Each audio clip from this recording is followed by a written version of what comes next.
But shit happens. People get famous and or die. Yeah, say what's up to this dude.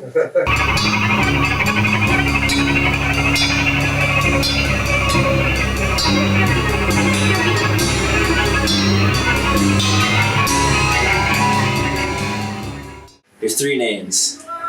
My given name is Todd Michael Herbert Kiessling. I've had 20 different tags, but I'm Mourner One for many years. And my hood name turned out being Miklo. If anybody ever saw Blood In, Blood Out, that's a respectful hood name for people to give you. Where'd the tag name come from? Well, you make up your own tag name usually, but I was always depressed in my 20s, and so Mourner seemed good, mourn. Mm-hmm. But then I was never told shit about my dad's side of the family, not even his proper last name. And I found out that my dad's side of the family's family name was Mourning, Mourning, and I'd already been tagging that for several years. Whoa. And I'm like, wow, I've been tagging my paternal family name without knowing it. That's crazy. So, yeah, that was a little weird. And why do people know you? What are the bands that you're a part of? Well, 20 never fucking got out of the garage. My first real band was called Confrontation, and we started in the late 80s. And we managed to put out like 2 7-inches in a split and played at least in the Bay Area a couple times. But that was just doomed to failure. When that band broke up, I'm like, you know what? Fuck this. I'm going to find the best drummer I know. That was our original drummer, not Dino. And he said he was sick of playing drums because he's sick of just sitting in the back. Anyway, he quit to join Phobia. And we probably had 5 or 6, 7 songs by the time he quit. And then Dino came into the picture. Oh, he's been a pain in my ass sometimes, of course, but that guy made the band what it is. Just playing drums and singing at the same time, and the emotion that he puts into it blows me away.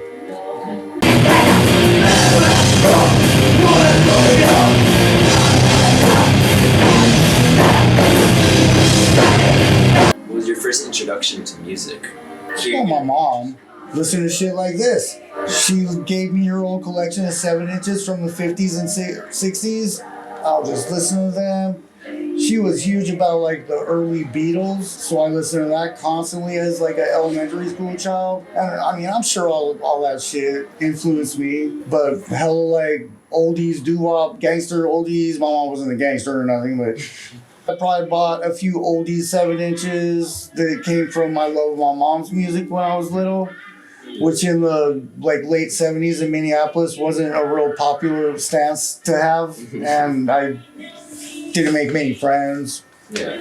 Got in a lot of fights.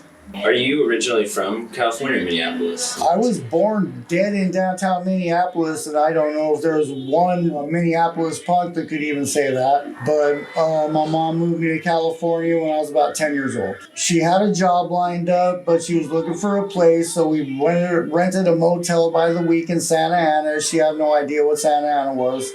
Because even in the 70s, it was probably rougher than it is now because they gentrified it. And then we got an apartment in Costa Mesa. And then we moved to downtown Huntington Beach, which was a really fun, cool place in the 80s. And we moved several times in Huntington. But then my mom got an incredibly good deal on like a 3-bedroom house from just some nice people that wanted to help her, I guess. So I stayed there for quite a while.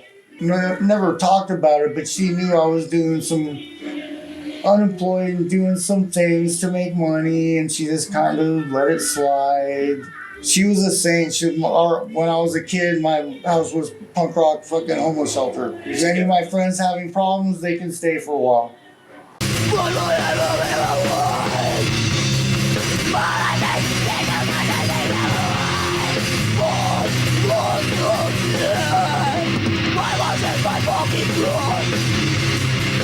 I met Mouse and Dino when I was probably more about 20, 21. And then they were both in the process of starting bands.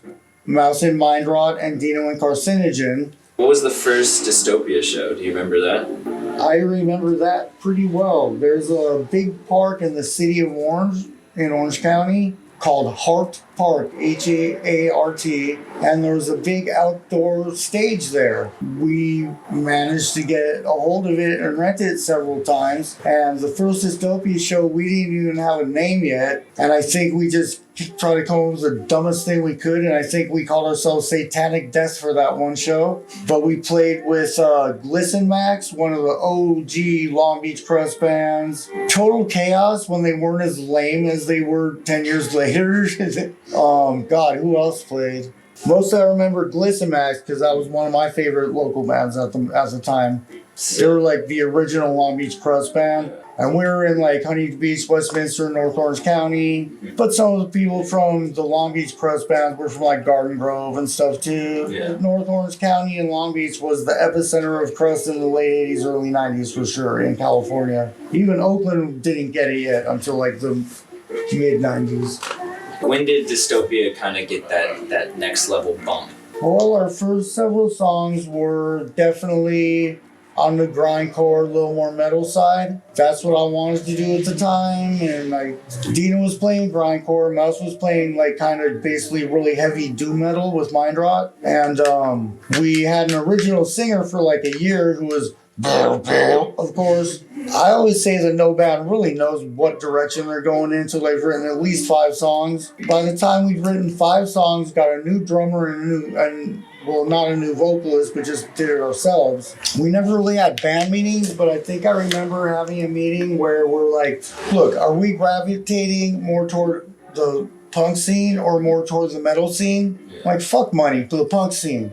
And we basically agreed that our main goal is to just sound like no one else and be the most original band that we possibly can. And even to this day, I think a lot of people still think that 30 years later, which warms my heart and flatters me, of course. With the originality, I wanted to ask about the sampling. We certainly weren't the first, but most bands used to do samples for an intro to a song, and we made them like an integral part of the song. And that was something not too many people had been doing, because we were doing that in like 93 and 94, making samples like almost like, you know, lyrical passages, because they just add to what the song's trying to say. Who was the one finding all the samples? All of us had a hand in that, but Mouse was definitely the guy that did the technological side and set everything up. And he managed to take an old CD Walkman and modify it and hook it up to his pedal board. And when we're about to play a certain song, he'd be like, oh shit, change the CD. He would just make sure the right CD was on the right track. And when it's time for the sample, hit the foot pedal. And then when it's time for it to end, hit the foot pedal. And it worked real well. And he set it up great. I was so fucking stoked because he totally DIY'd that shit from like nothing. Who was doing the art for the covers, and also who drew the Dystopia logo? Mouse, I'm pretty sure, did all the covers. Dino did the graffiti pieces and logos. I did a few pages for lyric books. Yeah, Mouse did most of the really cool collage stuff and the covers, and I was probably in 3rd place between the 3 of us for being artistic. And I didn't write any lyrics because I got all kind of shit in my head, but I'm not poetic. This is from a Dino interview, but he said that people called you guys Tagger Rock. Tagger Metal. Tagger Metal. One dude gave us that moniker, and we were, at least I was hella stoked about it. All of us this time for sure would go in to the mastering session where they actually take it from the tape and cut the grooves into something that you make into the stampers for making the actual records. I hope that made sense to everybody.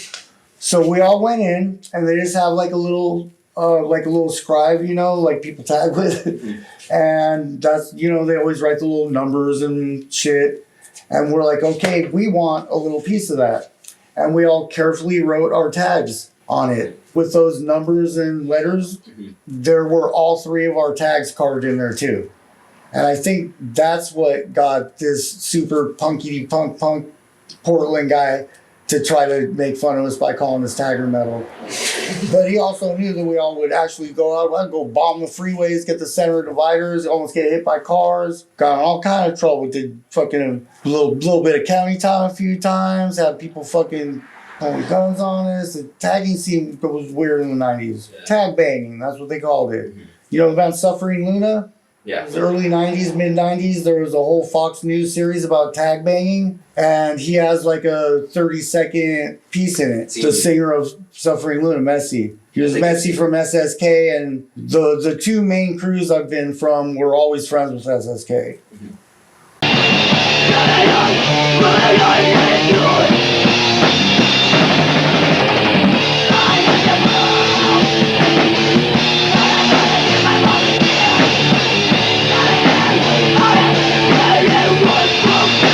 Maybe a little sidetrack of music, but like for writing, like no, that's fine. How long did you write for? When was there a time where you were like really about it? Or where I was actually going out and handling shit? Yeah.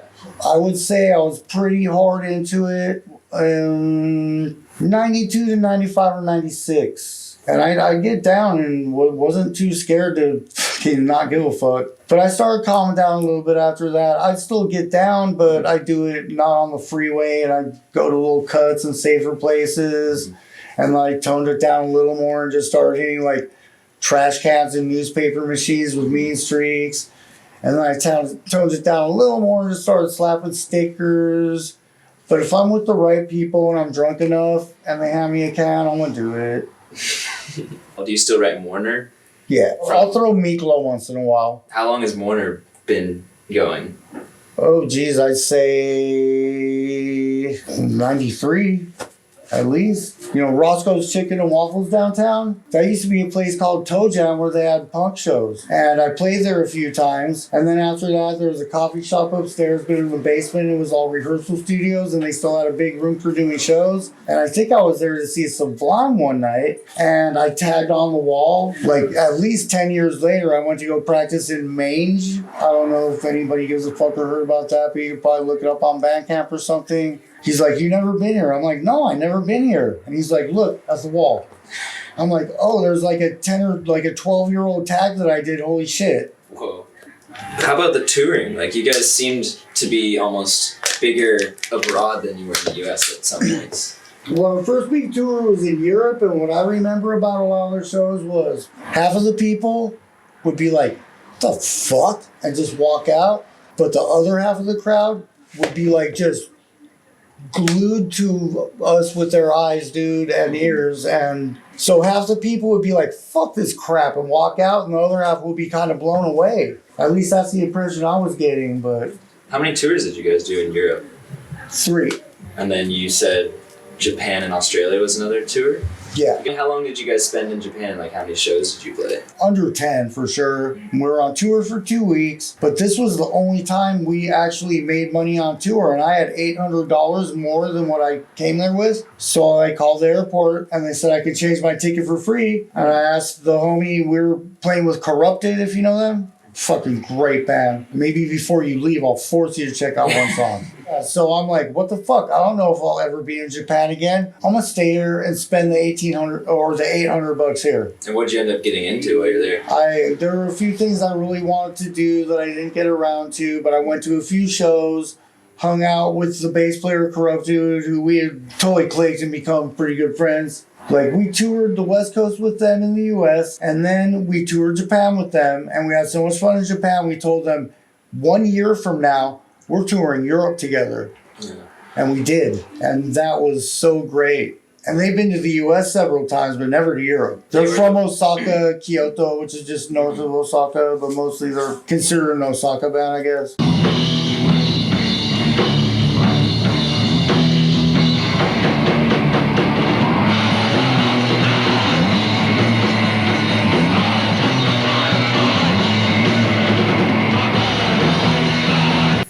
So some freaking tweaker came to my pad and they had a 50 Deutschmark note. And they're like, "Hey, you're going to Europe soon, right?" I'm like, "Yeah." He's all, "Trade me this for a dime of weed." Okay.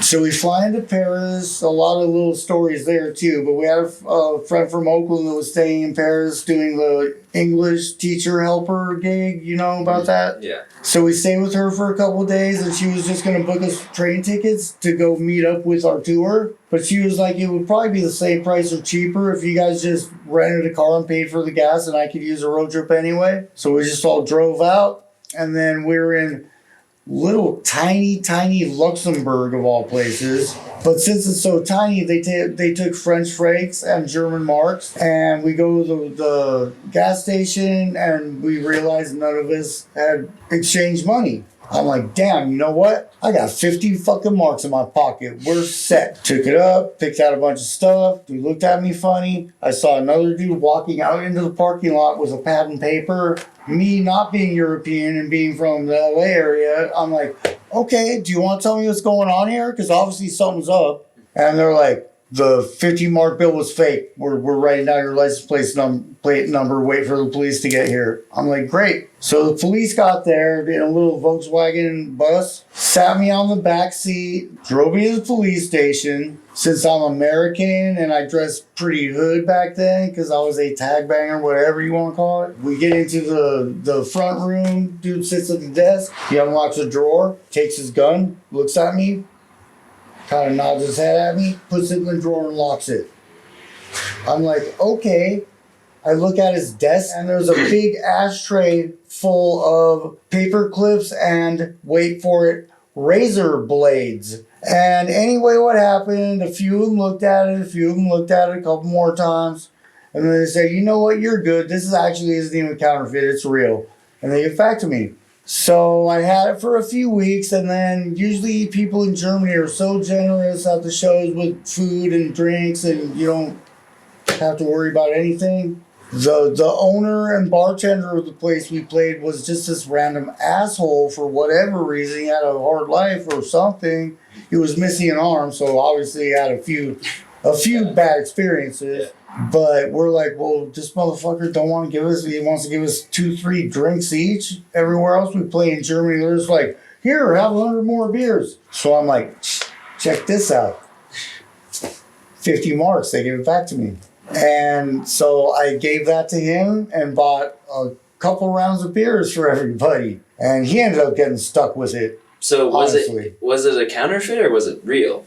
Oh no, once we played our first show in Germany and compared it to a real one, it was so fucking fake, it was ridiculous, dude.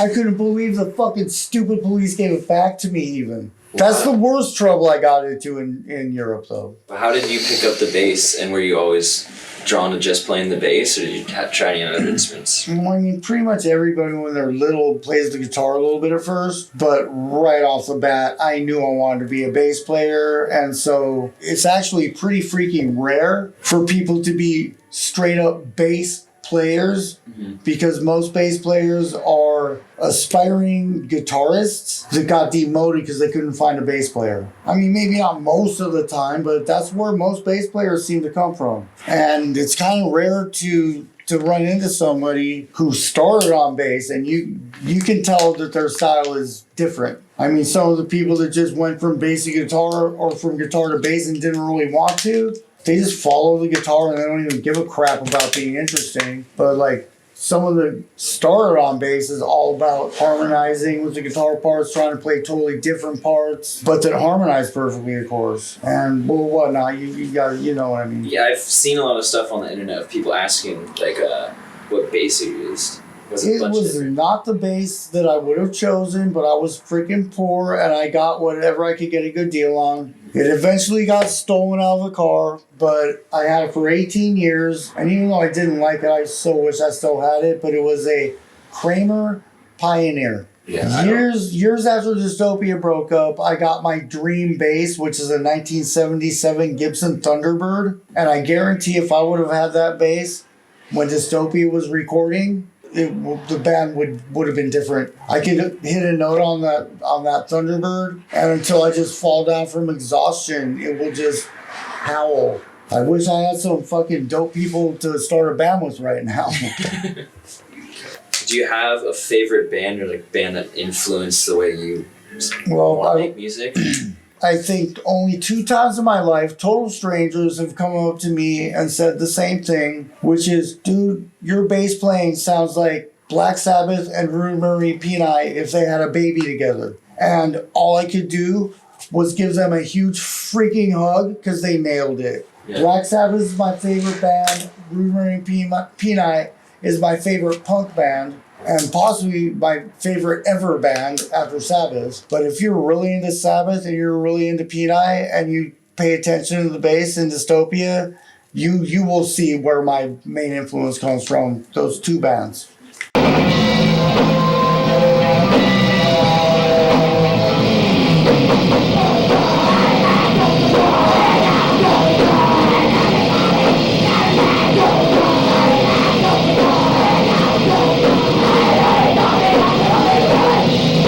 When I was in high school, you go to a record store, flip through records, see a cover looks cool, and just hope it's not going to suck. That's where you had to go to get flyers to know where shows were.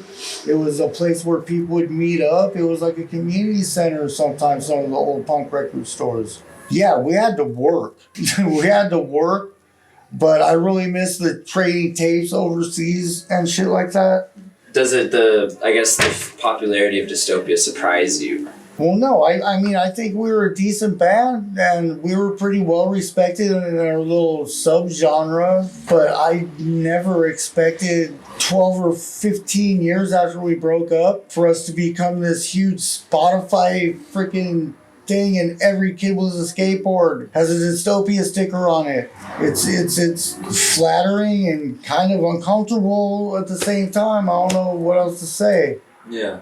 Seeing a lot of people even ripping the logo and making their own. Oh, no, I've seen like that at least 5 times. I'm fine with that. Go ahead. If a fan wants to make a couple dozen shirts and sell a couple and have their crew have them, that's great. If you want to make more than 100 Dystopia shirts, please ask us. We'll just tell you to give us a few shirts and give you permission. We're not hard to find and we're not hard to get along with. But people that are just like, fuck you, I'm sick of them. I really am.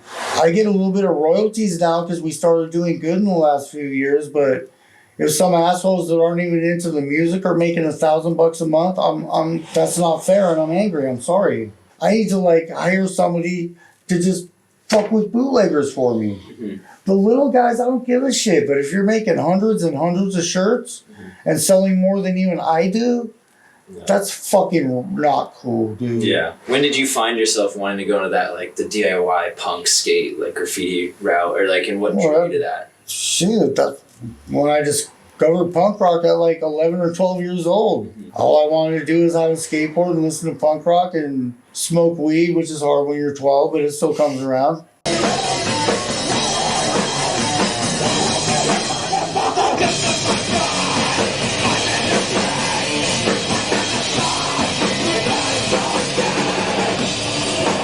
A bunch of people that never were really into music like this are into Dystopia now. I think that's pretty dope, dude. I mean, one of my things forever and one of our things as a band was we want to get different people hanging out together and being friends. I was friends with Sublime, OG Long Beach, the singer guitarist that passed away, like Dystopia. I played it for him and he's like, fuck yeah, we want to play with all kinds of different bands and bring different groups of people together that wouldn't normally hang out. And we were loving trying to do that too. I'm like, dude, yeah, let's do some shit.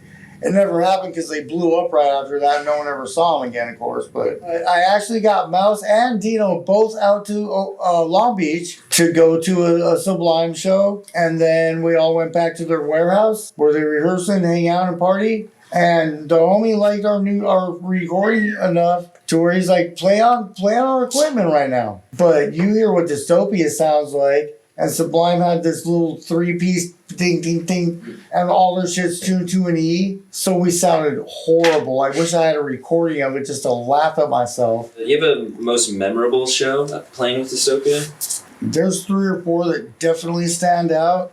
There was a warehouse show in Seattle where the cops came and broke it up. but they didn't because they just got locked up and nobody would let them in. I can think of a few from Europe, but I'm just going to talk about the one fucking craziest show that Dystopia ever played. A really good friend of all of ours used to run a warehouse on PCH in Wilmington. It was notorious and fucking great place, had so many dope bands play there. And he was helping out with a new place in downtown LA by Skid Row called The Smell. And this was in like, I don't remember, probably 2000-ish. I'm a humble man, but I told him, dude, it fits 200 people in that place. It's going to be a fucking absolute disaster if we try to play there. So 200 people fit in the place. Probably 600 or 700 people showed up. Police would come with riot gear, clear the alley. They get bombed with bottles, clear like 400 people out the alley. They come straight back. Some gangster was driving through the alley and fucking honking his horn. He was driving slow, but he was kind of being a dick. My mom would kick his car like 3 times. And fucking popped off a few rounds. It was so packed and so hot, it was probably in June or something, that they would have to let people out so they don't die of heat exhaustion or some shit. And every time they did, 20 more people ran in. And people were beating on the door. They had this, like, probably 1/8-inch thick steel door, like, almost bent up enough for people to start crawling through. There were like 4 or 5 fucking mini riots with the cops. The place almost got the door ripped off of it so people could get in. There were gunshots fucking popped off. People got ran over. The singer of Born Against from New York, if you remember them, he wrote a book several years ago, and he even included like a page about that show because he was there. Oh, sick. Is there something you'd like to say to everyone that Dystopia's touched over the years? I spent most of my youth having music fucking save me. And for me to be able to give that back to people, that means a lot to me. And apparently we're giving it back to a lot of people. I've had like 5 people tell me if it wasn't for your band, I'd probably be dead. And all I could think of to say back is, you know what? If it wasn't for my band, I might have been dead myself. Because I was wild in my 20s, dude. I fucking was just tagging, getting in beef with other tagging crews, slaying like crazy, hanging out with all kind of fucking gang members and shit, and definitely helped my mental health. Like, I think that I might have ended up dead or hurt or in prison if I didn't have Dystopia to fall back on. Because I was living dangerously in the 90s.